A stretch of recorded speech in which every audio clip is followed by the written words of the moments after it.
Pai, louvamos e bendizemos o Teu nome. Agradecemos por tudo aquilo que o Senhor tem nos permitido viver nesse tempo. Obrigado pela chegada do pastor Júnior, da Laís, da Sarinha em nossa igreja. Por esse tempo também de reconhecimento ao pastor Magela. Muito obrigado porque o Senhor tem trazido, Senhor, mais pastores para acrescentar conosco no ministério aqui na Primeira Igreja Batista em Barra Mansa. Que nossos projetos, Pai, sejam tremendamente abençoados pelo Senhor, e que a gente possa, muito antes ainda do que nós podemos imaginar, colhermos frutos, Pai, deste trabalho, desta visão, porque entendemos que ela vem do Senhor. Usa o Teu servo na ministração da palavra, que ele possa falar, Deus, inspirado pelo Senhor, e que Teu Espírito Santo possa completar no nosso coração aquilo que o Senhor já colocou no coração do Teu Filho. Muito obrigado por tudo. Oramos em nome de Jesus. Amém e amém.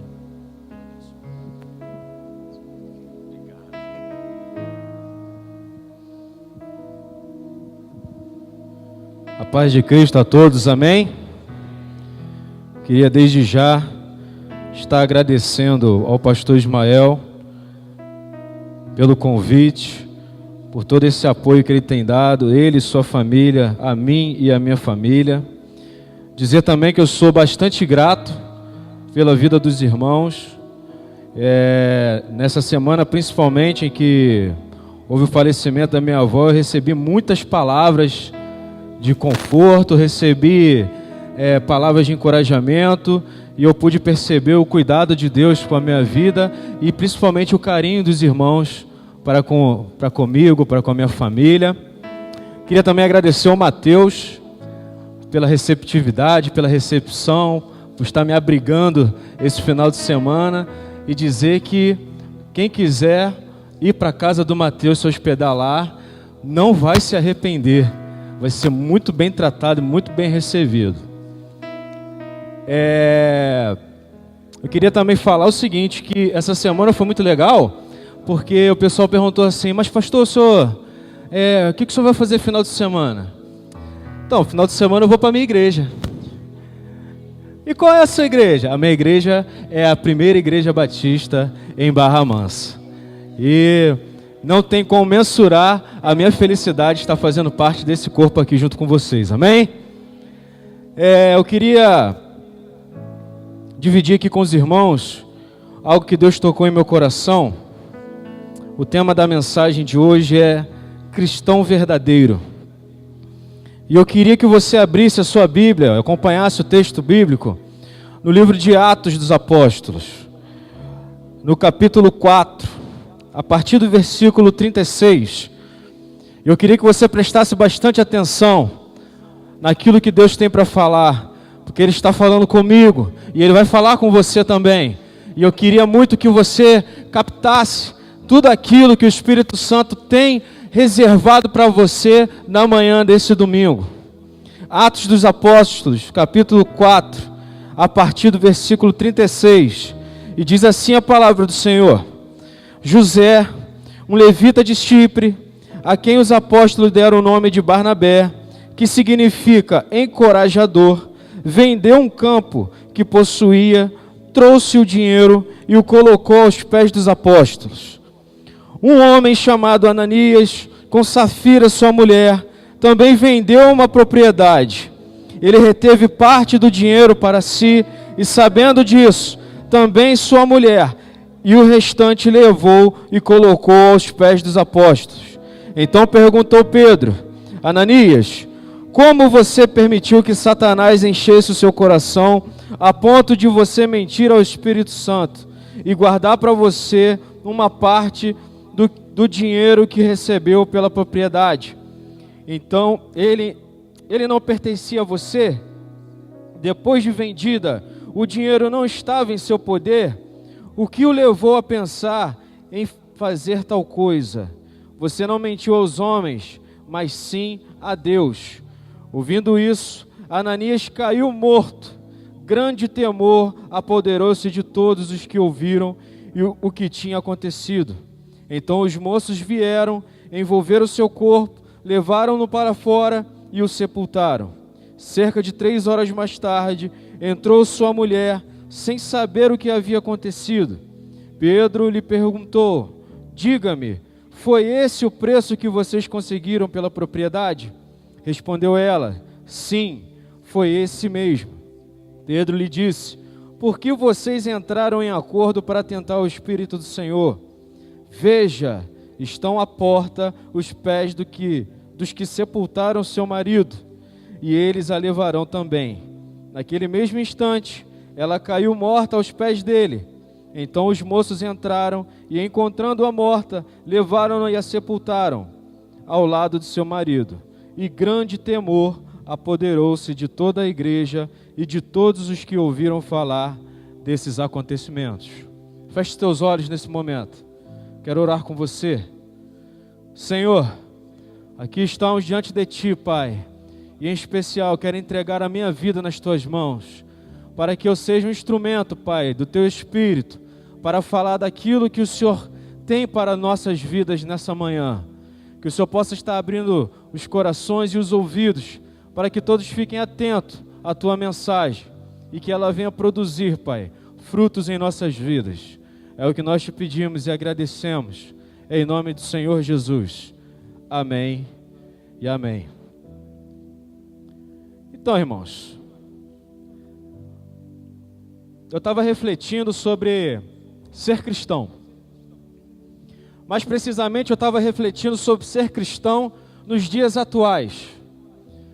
E eu confesso para vocês, eu cheguei a uma conclusão, que ser cristão não é uma tarefa fácil. Ser cristão não é uma tarefa simples de você executar. No momento em que você aceita Jesus Cristo como seu Salvador, no momento em que você se permite entregar a sua vida nas mãos do Senhor, você recebe a salvação da parte dele. Amém. Mas dentro desse processo, você também adquire um pacote de estilos de vida que você tem que ter. Uma vez que você entrega a sua vida a Jesus, aquilo que você vivia, o modo da maneira que você vivia durante o seu cotidiano, ele passa por uma transformação total. Ou seja, você passa por uma morte e você começa agora um novo nascimento na sua vida. E nascer em Cristo envolve se comprometer com aquilo que Cristo é. Viver com Cristo envolve sacrifícios. Quanto nós temos que sacrificar em nossas vidas, o quanto que você tem tido que sacrificar para viver uma vida de um verdadeiro cristão. As propostas que o mundo nos faz diariamente, elas apontam para um caminho. Elas apontam para um caminho que vai te levar totalmente distante de Cristo. Nós vivemos um mundo em que a injustiça, ela governa. Nós vivemos um mundo em que a desigualdade, ela governa. Nós estamos vivendo tempo em que a promiscuidade, ela tem sido algo banal, algo natural à vida de tantas e tantas pessoas. E para isso, para que você consiga manter o seu foco de ser um cristão verdadeiro, você precisa de saber dizer não para essas propostas. O sacrifício não para por aí. O quanto que você, agora, como cristão e entendedor dos propósitos de Cristo para a sua vida, tem que abrir mão de você mesmo para poder se colocar à disposição da obra de Deus. Nós estávamos ontem numa reunião e foi falado sobre o comprometimento de líderes a respeito de fazer aquilo que está traçado na vida dessa igreja. E a pergunta que fica: você está disposto a se sacrificar em prol desses objetivos? A pergunta que fica: qual é o seu nível de comprometimento com aquilo que Deus tem preparado para você? Porque é muito fácil a gente falar dos planos de Deus para nossas vidas quando eles envolvem uma vitória que a gente quer receber. É muito fácil a gente falar sobre viver a vontade de Deus quando isso envolve bênçãos a receber. Mas quando nós falamos em sacrificar o nosso próprio eu para poder viver aquilo que Deus tem para executar na nossa vida, a conversa já começa a tomar um outro curso. O texto bíblico que nós acabamos de ler, ele relata a vida em comunidade, a vida em uma igreja. Igreja essa que é conhecida como igreja primitiva. E ali, irmãos, era muito latente a presença do Espírito Santo. Haja visto que no capítulo 2, vem relatando a presença no dia do Pentecostes, do Espírito Santo de Deus se manifestando na vida das pessoas. Algo sobrenatural aconteceu naquele meio, algo sobrenatural aconteceu naquela sociedade, e aquelas pessoas começaram a entender o sacrifício de Cristo e a ver o sobrenatural acontecer. E aí, quando nós começamos a ler esse texto, o texto ele começa aqui falando sobre Barnabé. Barnabé foi um cristão como eu e como você que está aqui nessa manhã. Que no processo de salvação, nós todos passamos por aquilo que nós chamamos do primeiro amor. Ai, irmãos, o primeiro amor ele é maravilhoso. O primeiro amor ele faz a gente esquecer de tudo que está ao nosso redor e focar somente em Jesus Cristo. É muito comum a gente ouvir falar que a pessoa ela não está mais preocupada com emprego, ela não está mais preocupada com estudo, ela só está preocupada em servir a Cristo, em fazer a vontade dEle, ela está preocupada em estar em todos os domingos na igreja, ela está preocupada em estar quinta-feira na igreja, está preocupada em estar no PG. Tudo isso porque a chama que está queimando, a chama que está ardendo no coração dela, é a chama do Espírito Santo que abriu seus olhos para uma verdade que é capaz de libertar ela do pecado. Mas a gente acompanha também que com o passar do tempo, essa chama ela acaba se esfriando. E aí quando isso acontece, nós passamos a deixar de estar completamente cheios do Espírito Santo e começamos a dar lugar à nossa carne. Mas Barnabé manteve essa chama acesa. E ele começou a identificar na sociedade em que ele vivia, no meio em que ele estava vivendo, algumas atitudes. Atitudes essas promovidas pelo Espírito Santo. Existiam pessoas ali que passavam por necessidades. Existiam pessoas ali que ainda não tinham sido alcançadas pelo Evangelho e que padeciam por fome, padeciam por diversas outras questões nas suas vidas. E aí nasce no coração daquele grupo, daquela comunidade, um desejo de amor, um desejo de cuidado com o próximo, de uma tal forma em que eles começaram a vender algumas de suas propriedades. Muitos vendiam aquilo que tinham para depositar aos pés dos apóstolos, para aqueles que não tinham condições de sobreviver, não tinham condições de se manter, eles começassem a ter amor. Uma vez que o Espírito Santo ele toma conta da nossa vida, nós começamos a agir em amor. E isso trouxe uma identidade para esse povo. Era muito provável que quando alguém visse Barnabé, ia olhar e falar assim: poxa, a minha vida foi transformada por aquele homem de Deus. A minha vida foi transformada porque hoje está tendo alimento na minha casa, porque aquele homem foi generoso comigo. Aquele homem, ele teve condições de me ajudar, de me sustentar. Ele não me trouxe apenas a palavra, mas ele me trouxe o sustento. E é por isso que nós, agora, a partir desse período, nós somos chamados de cristãos, porque nós carregamos uma identidade. Essas atitudes que Barnabé e aquela comunidade estavam tendo, elas eram características de um povo escolhido, um povo separado, um povo que tinha um nome, que era de cristãos. Eles estavam reproduzindo os ensinamentos de Cristo. E aí, meu irmão, quando nós nos colocamos à disposição de Deus, quando nós aceitamos esse desafio de entregar a nossa vida nas mãos do Senhor, nós também começamos a carregar esse nome, o nome de cristão.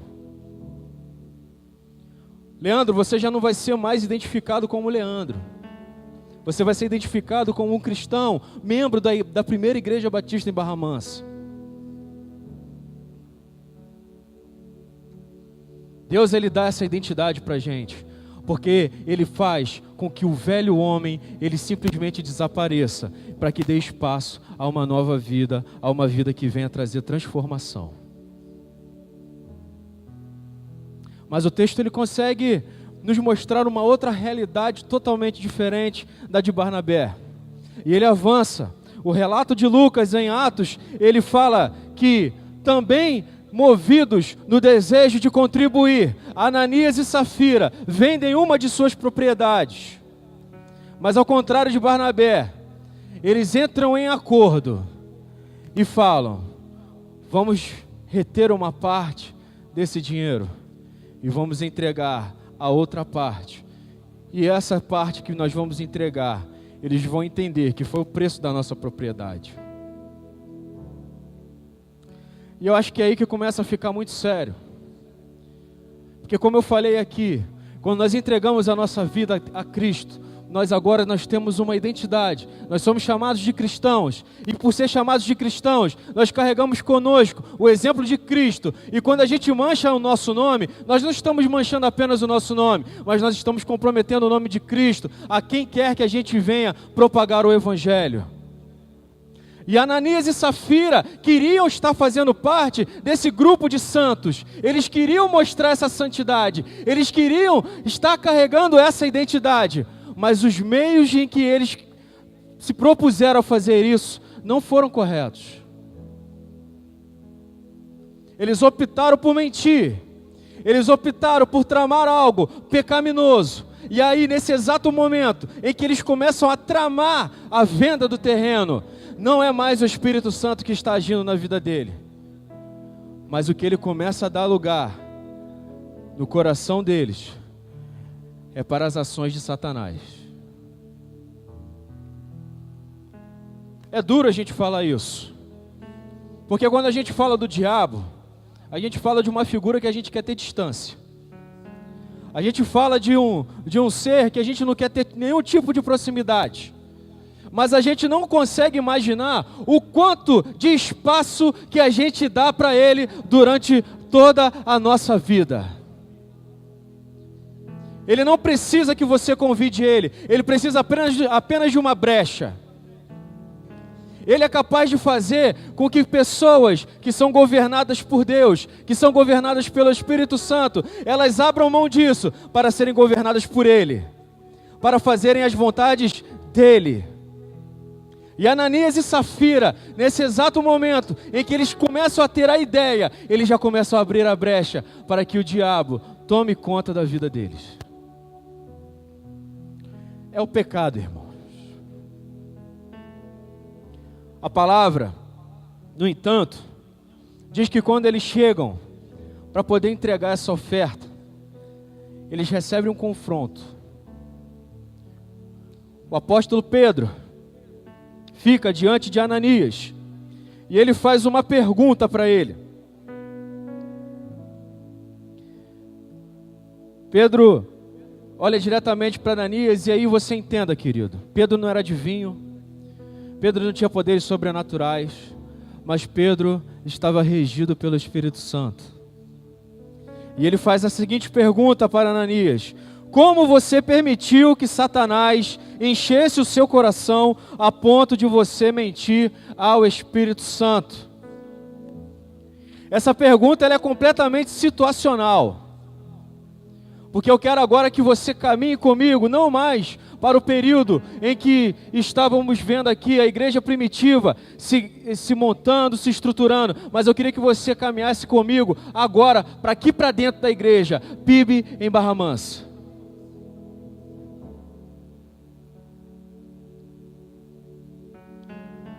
Eu com certeza não conheço a maioria de quem está aqui nessa manhã.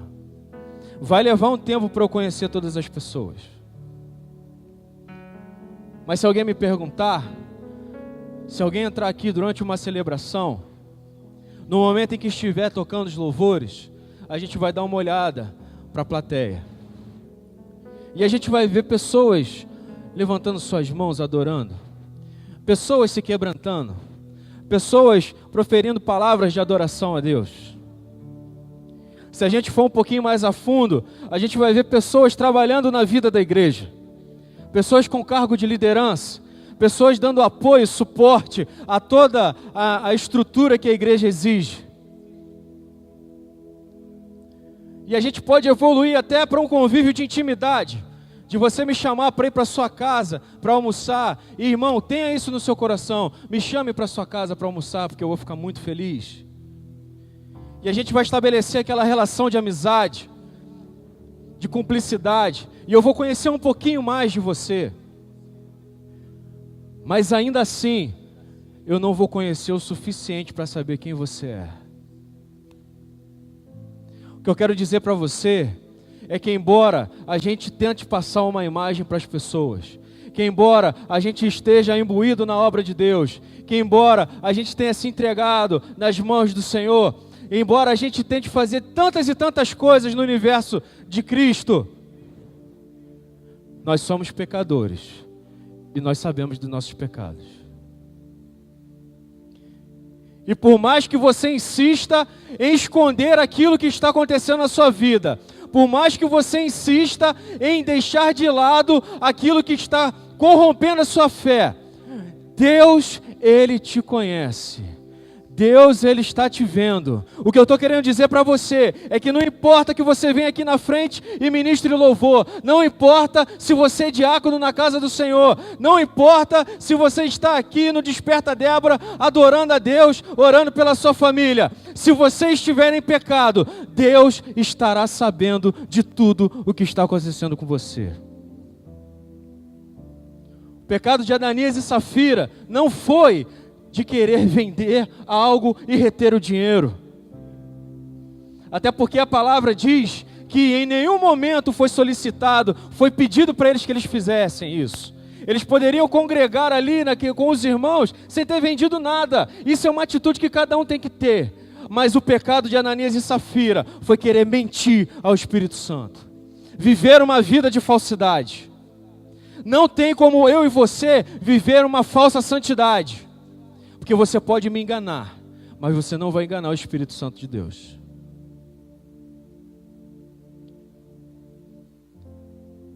A gente vive nessa caminhada que eu tenho de igreja. A gente vê que o ser cristão, ele está perdendo muito seu valor. O ser cristão, ele está dando espaço para o tudo pode. O ser cristão, ele está dando espaço para o não tem nada a ver. E quando a gente abre espaço para isso, a gente mergulha bem fundo naquele pecado que nos afasta de Deus, sem que isso venha nos constranger. Eu me lembro que há muito tempo atrás, há anos atrás, eu era bem jovem, muito jovem. E eu estava vindo de um carnaval. Carnaval esse que eu curti, fiz tudo o que eu podia e que eu não podia. E no final de semana seguinte, eu e minha mãe falou assim, não filho, vamos para a igreja. Até então, membro de igreja, atuante. Minha mãe falou assim, vai na igreja de manhã, eu vou. E eu ainda estava meio que na ressaca dos acontecimentos anteriores. E eu sempre gostei de sentar na frente. Nesse dia eu sentei lá atrás. Porque eu já estava me sentindo um pouco envergonhado e constrangido, porque passar por tudo aquilo que eu tinha passado e estar ali na igreja, para mim era no mínimo hipocrisia da minha parte. E aí começou a programação, os louvores e tudo mais. E lá na igreja antigamente o pastor ele tinha o costume de chamar algumas pessoas para orar lá na frente. E aí ele pediu para a igreja ficar de pé, e eu não vou me esquecer disso nunca. Ele ficou olhando, assim, olhando. Ele falou assim, eu queria chamar o irmão Júnior para poder orar aqui. Naquele momento eu olhei para minha mãe, olhei para cima, eu pensei, meu Deus. Mas como ninguém é corajoso, né, irmãos? Eu falei, eu vou. Se eu não for, todo mundo vai saber que eu estou em pecado. no mínimo vão suspeitar. E eu fui, e eu orei. Confesso, irmãos, que eu orei, mas eu acredito que a minha oração não subiu nem no teto. Porque eu não estava nem acreditando naquilo que eu estava orando, de tão sujo que eu estava. Mas aquilo serviu para um despertamento na minha vida. Porque quando eu sentei no banco novamente, eu me senti um lixo. Naquele momento, eu pude me conhecer. Eu pude ver quem eu realmente era. Mas não para por aí não, porque quando eu estava descendo do templo, as irmãs que me conheciam desde pequeno olharam e falaram assim: ah, irmão, nossa, você é uma bênção. Que oração maravilhosa que você fez.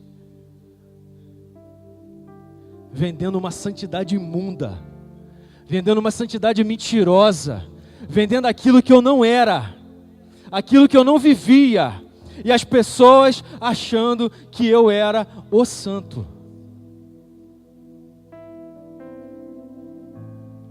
Mas o Espírito Santo, e eu agradeço muito a Deus, porque o Espírito Santo ele começou a incomodar a minha vida. O Espírito Santo ele começou a tocar e a ministrar no meu coração e falar: isso não é o que eu tenho preparado para você. Escute bem, essa manhã é uma manhã em que você tem para romper o teu laço com o teu pecado. Eu não estou te dizendo que você vai sair daqui hoje arrependido do seu pecado e você não vai pecar nunca mais. Não estou dizendo isso. Mas eu estou te dizendo que a primeira vitória que você vai conquistar no dia de hoje é entender que com o pecado você não pode conviver. A história segue e Pedro continua confrontando. E após Pedro falar aquelas palavras para Ananias, Ananias cai morto. 3 horas depois, chega Safira. E Pedro diz a ela: foi esse o preço que vocês conseguiram pela propriedade? Pedro já sabia, gente. Pedro já viu Ananias cair no chão, morto. Já tinha entendido tudo o que tinha acontecido. Mas ele ainda assim insiste em perguntar a Safira se aquele foi o preço. O que eu trago de ensinamento para mim com essa pergunta de Pedro? Deus ele te dá oportunidade. Deus a todo momento, se você está vivo hoje, se você está respirando, significa que é mais uma oportunidade que Deus está te dando para você confessar o teu pecado. Eu não quero me colocar aqui numa condição de reescrever o texto bíblico, não. Mas eu posso imaginar. Eu fico imaginando se Safira, diante daquela pergunta, ela se constrangesse. E ela falasse assim: Pedro, não foi esse o preço que a gente conseguiu, não. A gente roubou. Mas eu estou arrependida. Eu confesso que num primeiro momento eu achei que ia ser bom. Mas eu estou completamente arrependido. Eu me deixei levar por aquele momento e eu quero pedir perdão por isso. Eu creio que ali naquele momento, se ela abre o seu coração, irmãos, nosso Deus ele é perdoador. O nosso Deus ele está para caminhar conosco. E Ele conhece as nossas fraquezas. E uma vez que a gente confessa os nossos pecados a Ele, Ele é fiel para nos perdoar desses pecados. Mas como eu falei, eles abriram uma brecha no coração deles para que Satanás começasse a governar os passos dele. E naquele momento, um coração cheio de Satanás continuou sustentando a mentira. E o texto relata que ela fez companhia a Ananias. Ela também morreu. Quando você nega o pecado que existe na sua vida, quando você nega a prática que você vem tendo, que ninguém sabe, mas que você pratica, você não está vivendo, mas você está morto. Você às vezes não está entendendo porque áreas da sua vida não evoluem. Você não entende porque áreas da sua vida não progridem. Você não entende porque você está vivendo uma verdadeira morte durante todos os seus dias. Coisas na sua família têm acontecido que você não consegue explicar o porquê, mas você não consegue entender que a sua vida de pecado, ela está te carregando a cada dia, a passos largos para a condenação. Não há espaço entre nós e Deus para o pecado. Não há espaço para uma convivência genuína nossa com Deus para viver uma vida de pecado. Não tem como você servir a dois deuses. Não tem como você servir a Deus e ao diabo.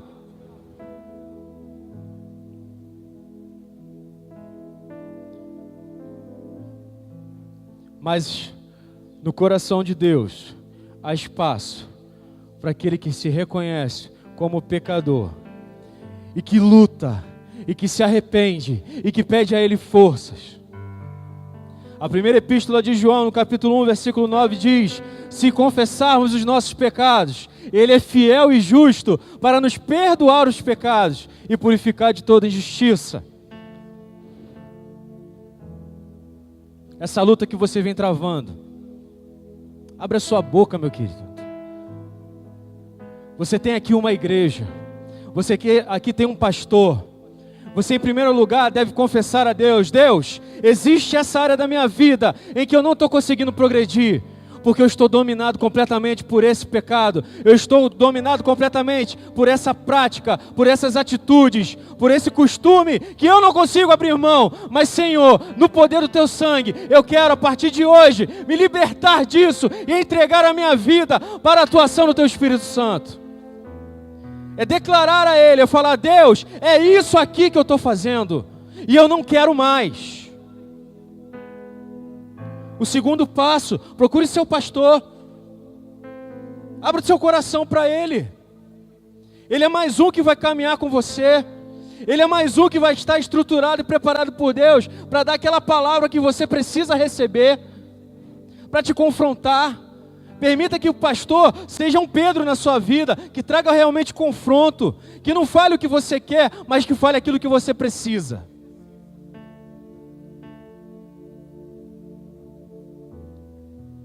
Nós precisamos ter essa dependência de Deus. Deus, Ele abomina o pecado, mas Ele ama o pecador. Ele vai com certeza mover céus e terra para que você se liberte desse pecado.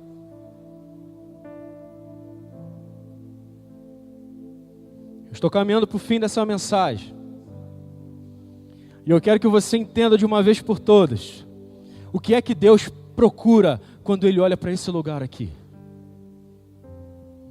Você que está aqui nessa manhã, você que saiu da sua casa, você que deixou algum compromisso para estar aqui, para receber de Deus, para receber a palavra de Deus, e você que ainda não entendeu o porquê que você está aqui, você ainda não entendeu o porquê dessa caminhada que você tem tido, você que ainda não entendeu o significado de ser um cristão, eu vou te falar agora, nesse exato momento, o que é que Deus espera de mim e de você. Como Deus, Ele quer nos enxergar. A palavra de Deus diz no Evangelho de João, no capítulo 4, versículo 23 e 24. E vai dizendo assim: no entanto, está chegando a hora, e de fato já chegou, em que os verdadeiros adoradores adorarão ao Pai em espírito e em verdade. Repita comigo: em espírito. Não, irmão, você não está repetindo para mim não, você está repetindo para o Senhor. Em espírito e em verdade. Sabe o que quer dizer? Não tem espaço para mentira. Para você ser um verdadeiro adorador, não tem espaço para mentira entre você e Deus. Até porque você não consegue mentir para Deus. O versículo 24 diz: são esses os adoradores que o Pai procura. Deus é espírito e é necessário que os seus adoradores adorem em espírito e em verdade. O Espírito de Deus, Ele está acompanhando a sua vida. Desde o momento em que você dormiu até o momento em que você acordou, no momento em que você saiu da sua casa, no momento em que você chegou aqui, e eu creio que Ele vai continuar te acompanhando durante toda essa semana, durante todo o fim de ano, durante toda a sua vida. Então que você entenda, meu querido, que para Ele você não vai conseguir mentir. Mas entenda também que a tua sinceridade com Ele vai gerar muito valor para a sua vida. Eu espero de coração, meus irmãos, que essa seja uma manhã em que você consiga, de uma vez por todas, quebrar esse elo com o pecado. Que você se coloque cada vez mais disposto a ter intimidade com Deus, a ponto de você se mostrar quem você realmente é. E a partir daí, eu creio que o Espírito Santo vai iniciar uma transformação na sua vida, a ponto de você andar por aí, no seu trabalho, na sua faculdade, no seu meio familiar, e ostentar uma identidade de um cristão verdadeiro. E é essa palavra que o Espírito Santo tem para nós nessa manhã. Eu agradeço a oportunidade. Em nome do Santo de Jesus.